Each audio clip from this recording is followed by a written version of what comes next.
Hello, hello, and welcome. I am here with the one and only Tamsen McDonough. Hello, Tamsen. Hello, Yael. So nice to see you. It's great to see you. I'm so excited to talk about your new Netflix movie, A Babysitter's Guide to Monster Hunting. Yay. It's a long title, but it's worth it. Yes, totally. I also see someone has come to say hello. Yes, she's decided to come and say hello. This is little Darby, who Hi, is Darby. a little bit scared of the rain because it's thundering. So she has to, she's going to sit right on my lap right here. She's not really lapdog size. No, she thinks she is. She thinks she is. Well, before we get into this very fun, perfect for Halloween movie, I thought we could take a little quiz, have a little fun. Let's find out which Disney villain you are. Oh, interesting. You see, I haven't watched a lot of Disney. Oh, wow. Well, now we're going to find out who you are. Yeah, exactly. Oh, goodness. All right. The dog's freaking out. Where are you going? Oh, dear. Right. So our first question. I'd go with Ursula. Well, you think you're Ursula. How interesting. Yeah. I also think I'm Ursula. Oh, dear. That would make sense as to why we get along then. Oh, no. You know what? No, I'm gonna retract that. I'm gonna be the Snow White Queen. Oh, yeah. Okay. So, yeah. Awesome. She's got the tiara as well, kind of thing. That's true. You know? Horns, tiara. Yeah, you do like a good crown piece. Headpiece. I do like a good headpice. Yeah. Well, let's jump into this. Like this. Sorry. Stop. I got excited. It's fine. It's fine. Okay. If you could be any of these animals, which would you be? We have a cat, a tiger, a raven, a fox, a lion, a snake, a wolf, a rabbit, or an owl. Now, is this me, Tamsen, or the character? Tamsen. Oh. I want to know what villain Tamsen is, because I think we know what villain your character is. She's the Ice Queen. Right. No, I mean of the animals. Okay, so I would say I would like to be a fox to maintain my fiery red locks. And I just made a rhyme. So smart. So smart. Okay. What is your greatest quality? You're headstrong, smart, persuasive, resilient, ambitious, patient, honest, disciplined, or creative. There's so many choices. I know. What about I'm a good eater? Sadly, not one of the options. I know. That's unfortunate. It's greatest quality. I think that is your greatest quality. Yeah. I create a good lap for dogs. I guess I'll go with I'm creative. Okay. Interesting. Okay. What is the best way to get back at an enemy? Wow. Expose them over social media. Destroy an object that belongs to them. Show off how great your life is and make sure they see it. Blackmail them. Emotionally manipulate someone they love. Do some sort of voodoo and curse them. Ooh. Snitch on them to someone in authority. Wow. Sabotage their food or something gross. Or poison them, but not kill them. Well, you see, I'm going to channel my my Snow White villain, and I'm going to say poison them, you know. Wow, vicious. I mean, really, I would show off how great my life is. But, you know, let's for the sake of argument, let's channel the Snow White Queen. All right. What is a pet peeve of yours? I feel like it's unfair to ask for a pet peeve when they list so many. There's so many good ones. Yeah. Copycats, messy people, rudeness, invasion of personal space, attention seekers, incessant complaining, unreliable people, overly sensitive people, or being interrupted. People who don't give me dessert. Right? Yeah, seriously. That's rude. That is rudeness. And people who put cinnamon on my stuff. Can you add that one in? Cinnamon? People who randomly put cinnamon on my food. Do you not like cinnamon? I hate cinnamon. Cinnamon is bad. Yeah. It's one of those weird foods. I think everyone has a weird food that they don't like that most of the rest of the population likes. Like a friend of mine doesn't like tomatoes. I'm like, how can you not like tomatoes? Yeah, it's more common than cinnamon. Yeah, I know. Cinnamon buns. I'm heartbroken at this moment to find out that you don't like cinnamon. Gosh, there's some good ones there. No cinnamon, of course, but some good ones. So stuck on the cinnamon thing. Yeah. So you don't have like cinnamon on your French toast? No, then I just walk away and I have to go find something else to eat. You try to get cinnamon. Yeah. Oh, and I'll get a wonderful, hot chocolate. And then they'll go, oh, let me top that off for you. And they'll jam a cinnamon stick in it. I'm like, okay, you just wrecked it. You have to redo that now. What's your weird food that everyone else likes, but you don't? That's hard because I like most things. I think the thing is, I think it's cilantro, but that's a gene. Like I have the gene where cilantro tastes bad. Maybe so it's not my fault. No, maybe I have the gene that makes cinnamon taste bad. It's like the super special people. Maybe. That's so funny. Wait, so then, okay. I like how much I'm harping on this. I'm moving the quiz for a second. Let's get back to cinnamon. So then the beaver tails, right? That's like a food in Toronto that they will do it without cinnamon for you. But why would you do that? Because it tastes terrible. It tastes terrible. And sometimes people say, oh, you really can't taste it. Oh, it's so fine. You won't taste it at all. And I'll just smell it. I'm like, oh, no, there it is. I can smell it. They're like, oh, damn it. Yeah, I don't know why someone would lie to you. You could definitely taste it. Oh, I know. Or sometimes I'll say, and please don't put any cinnamon on it. And I'll get it. And I'll start eating it thinking there's no cinnamon on it. I'm like, what's wrong with this? And they're like, oh, we forgot. We put it down. But ironically, and this is very weird, and I assume it's because it's not real cinnamon, I do actually like Cinnamon Toast Crunch cereal. Wow. I know. Who would have thunk? Yeah, I mean, Cinnamon Toast Crunch cereal is the best. Doesn't taste like cinnamon, though. Right. But it is tastes delicious. like just yummy, sugary goodness. This is fascinating. I don't know how actually fascinating it is. I'm fascinated. My thing is onions. That's what it is. Oh, my God. Okay, see? That's wrong. That's just... So I'm going to teach you how I make sure no one puts onions on my food is when you're at restaurants, you tell them you're allergic. Ooh, and then you go into anaphylactic shock and die in the restaurant. Oh, I've told people that I'm deathly allergic because if I have someone's going to die. So deathly allergic. A death will occur. See, that doesn't work for me because I put onions on pretty much everything. Yeah. I put cinnamon on everything. That's not true.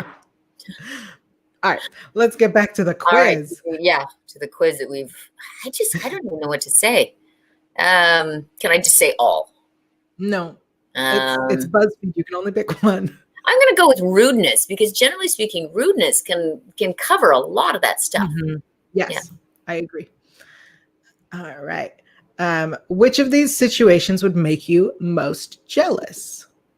Seeing your best friend make best friends with someone else, seeing your partner get close to someone you don't like, being compared to someone who's ultra attractive, having someone do better than you in a competition, watching someone be rewarded for something you don't think they deserve, getting less attention than a sibling or family member, a close friend getting a new relationship while you're still single, making less money than a coworker, watching someone's perfect life on social media. Well, some of these are dumb. Less money than a coworker to me is not about jealousy. That's about, just fairness. I agree. But I would say something that bothers me. Where did it go? Watching someone be rewarded for something you don't think they deserve. That's my pettiness there. I agree so much. Also, I think the being compared to someone who's ultra attractive. That sounds good to me. Right? That's a compliment. I'll take that. I get compared to Nicole Kidman. I'm like, thank you. Right. I appreciate that. When I'm compared to Princess Fergie, not so much. Why? She's fun. She's not attractive. Her funness makes her attractive. It's fine because I killed them and buried them anyway, so it's fine. Okay. What accessory would you have if you were a villain? A cape, an evil bird, some sort of sketchy drink, a sketchy bit of food, a cauldron, staff, a crystal ball, a sword, or a spell book? I have to go with the evil bird because it could also probably do errands for me. Oh, interesting. Yeah, like could you go get me a bottle of wine? I'm sure you could go get me a bottle of wine. Smart. Yeah. Yeah. I was thinking a spell book because you could then do all these other things. Yeah, that's true too. It's fine. You chose a bird. Okay. What mystical power would you most like to have? Invisibility, eternal youth, eternal life, bringing people back from the dead, superhuman strength, transforming into another person, telepathy, predicting the future, or mind control? Oh, this is a tricky one. Because, you know, you want to bring people back from the dead who you care about, but then people would also probably come at you for bringing back all kinds of people from the dead. Mm-hmm. The predicting the future might be fun just for lottery wise. Mm-hmm. But, you know, I think I would probably have to go with my vanity and go eternal youth. Wow. Yeah. Sad. It's very sad. I love it. I think it's we're villains here today. It's good. Exactly. Okay. Pick a weirdly ominous color. These are colors. Weirdly ominous. They all look like nice colors. Right. I mean, the brown is not a pretty color. The like bottom, this one? Yeah, I'll go with that one. Oh, yeah? Because I like it the least. Interesting. What an interesting choice. Because none of them look ominous to me. That's true. This one kind of looks like baby barf. It looks like baby barf, which can be very ominous if you don't know what's coming. Yeah. Perfect. Oh, you're Captain Hook. I see. So this all determines what person you are. Mm-hmm. And it wasn't that I got to pick. It's that I'm not the brightest. So I'm Captain Hook. All right, that's okay. I could do that. That was unexpected. He's got good hair. I did not expect Captain Hook. Oh, really? Who did you expect? I expected one of the queens. Oh. Yeah. I feel like the most fashionable, let's be honest. He's the most he's got the best fashion sense. So, you know, I'm okay with that. Well, let's talk fashion sense. I want to talk about this costume you got to wear in A Babysitter's Guide to Monster Hunting. Because you do what I think is the funniest part of the whole movie is the walk that you do in this dress is so great.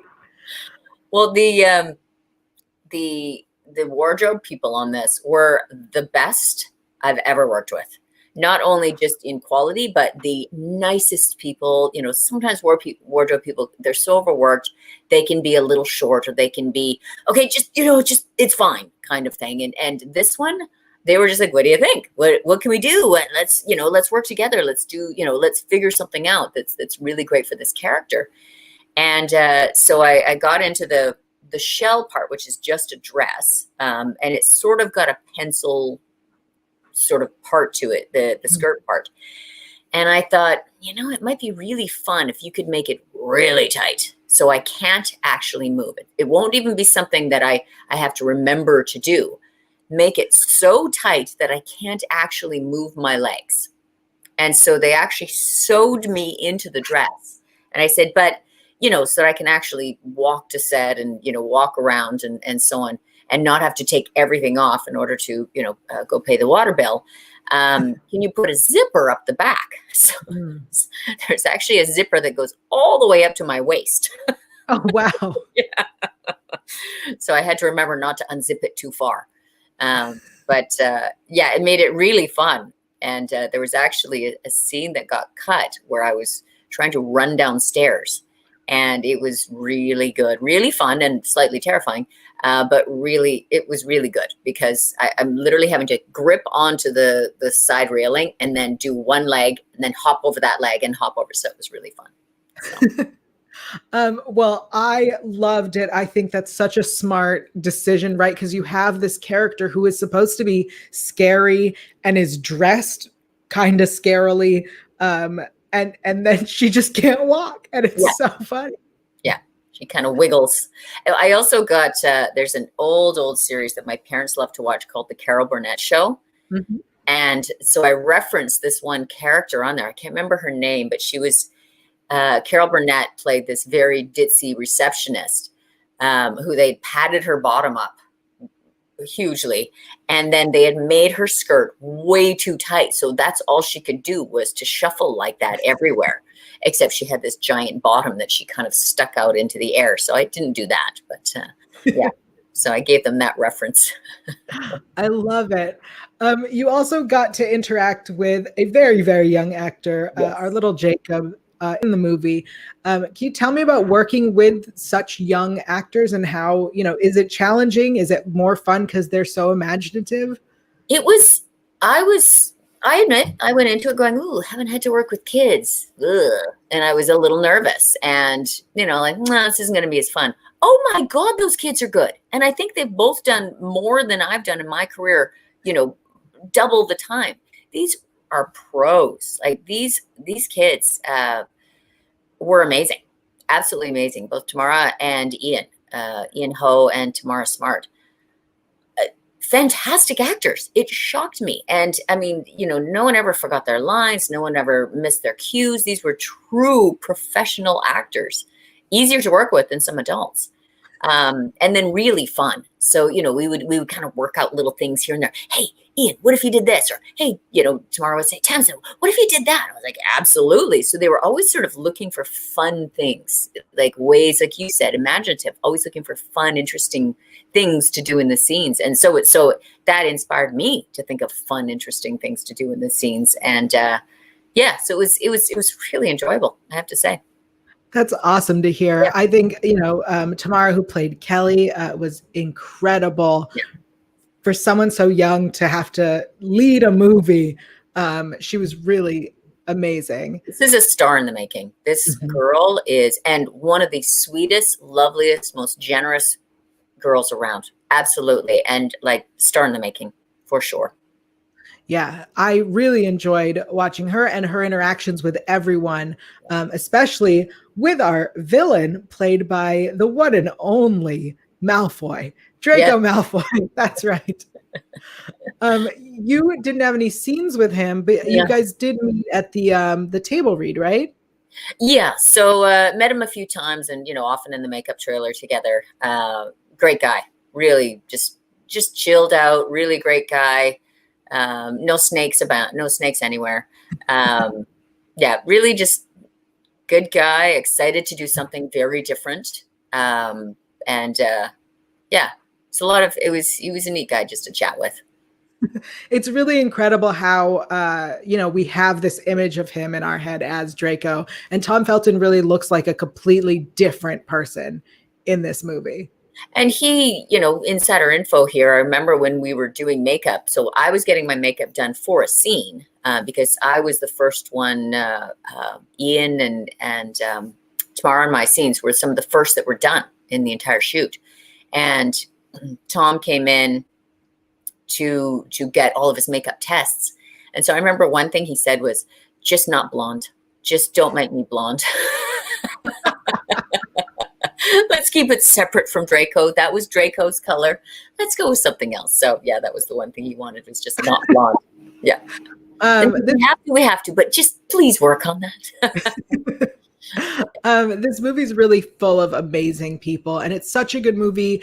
I feel like I'm not a scary movie person, and when I was younger, I also was not a scary movie person. And I feel like this movie really borders that exactly. Scary. It just toes that line where it's like, oh my goodness, oh, and then they brought in something fun and whatever to not make it too scary, but to give you a little thrill, like a little kind of little shake down the back of your spine, but not you're not going to have nightmares. Right. Yeah. I feel like I compare it a little bit to The Labyrinth. Like it feels kind of labyrinthy. Seen that in forever. With, the kid gets kidnapped by a dude who's very fanciful. Right. It felt very labyrinthy. Right. What movie would you compare this to, or would you say it reminded you of? Geez, I don't know. I hadn't thought about that. Oh. I don't. And it's funny because when I saw the little creatures, I was thinking, oh, this kind of reminds me of, and it's gone now. Gone. Yes. So that's your answer. Yes. I don't know. That happens. I'm so useful. Yeah. Well, I see we do have Daryl in the chat. Hello, Daryl. Welcome. If you have questions for Tamsen about this movie, feel free to ask them. But hello. Thanks for joining us today. Hi, Daryl. I really would love to also know, there is no spoilers, but there is a scene where you're in a car, your character is in a car, and the crown is sticking up. Yeah. Was that you? Were you in the car? Was that a stunt driver? That may have been a stunt driver. I cannot confirm nor deny. Okay. Yeah, that may have been a stunt driver. I'm not a great driver, as my family will tell you. Yeah. So, I don't think they're going to let me drive around a Beamer. I don't think that's a smart idea. I saw the crown sticking up and I was like, well, Tamsen is tall. It wouldn't make sense that a crown sticks up that high. Oh, yeah. No, it definitely, because I sat in the car and they were like, oh, good. Okay. So it does stick out. It actually stuck out further. So I think that my stunt double was a little shorter than I was. But what was really funny is that they had to start sending vans for me that were those really tall vans, the ones that you can almost stand in, because otherwise I had to lie down in the van when they were transporting me to set because I wouldn't fit. I love it. Yeah, it was pretty fun. So I had to unzip myself. I have to then, I would have to then lie down to get into this thing. Yeah. So it was a very high maintenance costume, I have to say. I love that costume. I really hope you kept it. No, I was not allowed to keep it. No. But you'd get so much use out of it. I could feel it. Totally. Yeah. It's everyday wear, maybe lounging around the house kind of thing. Doing the chores. Yeah. Yeah. Awesome. I really, really enjoyed this movie. Can you, in a sentence or two, tell the audience, if they maybe haven't heard of this movie or are considering whether they should watch it, what you think, your pitch for this movie? It's about, oh my goodness, I'm terrible at this. It's about a young girl, Kelly Ferguson, played by Tamara Smart, who has been charged with taking care of my son, little Ian, known as Jacob, and he gets kidnapped by monsters, i.e. the boogeyman, the monsters that live under the bed, that live in the closet. And she finds out about a group of babysitters who have created a collective, and they help her to get Jacob back. Awesome. Perfect. Was that okay? Yeah. That was perfect. I love it. Even Daryl agrees. Sounds like a fun film. Yay. It definitely is. Yeah. It is, I believe, on Netflix today. If you have youngins or adults who don't like scary, this is definitely the movie. And just fun and imaginative. And the thing that I really loved about it, and the books are fantastic as well. I read the book right away, and it's a whole series of books. Joe Ballerini is very clever and really fun. Great guy. He was on set the whole time. But it's really cool how they bring history of mythology into this, which I really like. So it really grounded it. It's not just sort of a kid's movie or, something that was all imagination. It was grounded in, these various sort of villains that we've all, Baba Yaga, the boogeyman, the monsters in the closet, all these kinds of things. And so it touches on all of those, which is really neat. And that's something I really enjoyed about it. Yeah, I agree. It reminds me of, there was a show on NBC called Grimm. Yes. And this show also liked to tie in and be like, well, this, historical figure happened to also be part of this mythological story. And so this movie does that as well. It shows you a history of people who have been babysitters. Yes. Yes. I love that. And it will continue with that too, hopefully. Yes. See how it goes. Yeah. I definitely look forward to another chapter in this series. And I foresee, Ian returning, which means Jacob's mother will return as well. So we'll I foresee. No, I foresee it. Well, she does play the lead character, Kelly's mom's boss. Mm-hmm. So we don't know. We'll see. Well, thank you. I have to say. Yeah, thank you so much for joining me here on Famversation. Everyone can check out A Babysitter's Guide to Monster Hunting on Netflix. But if they want to keep up with you and this puppy, you are on Twitter and Instagram at Red Tamsen. That's the one. Anything else you want to make sure people know about? No, just watch it. It's really fun. It's as Yael said, it's a great, not too scary, but full of imagination, full of life. All these kids are so good. It's really neat. Yeah, it's a perfect Halloween movie. Check it out. Get yourself in the Halloween spirit. It really feels like the right Halloween movie because it's not just about this whole story. There's also like a whole side story about this girl in high school. And as people who can't go out for Halloween, I think you'll enjoy seeing a girl who doesn't get to go out for Halloween. Nice. Didn't even think of that. So smart. Yep. It felt right. I felt it. Good call. Right. Thank you so much, Tamsen. Thanks so much, Yael.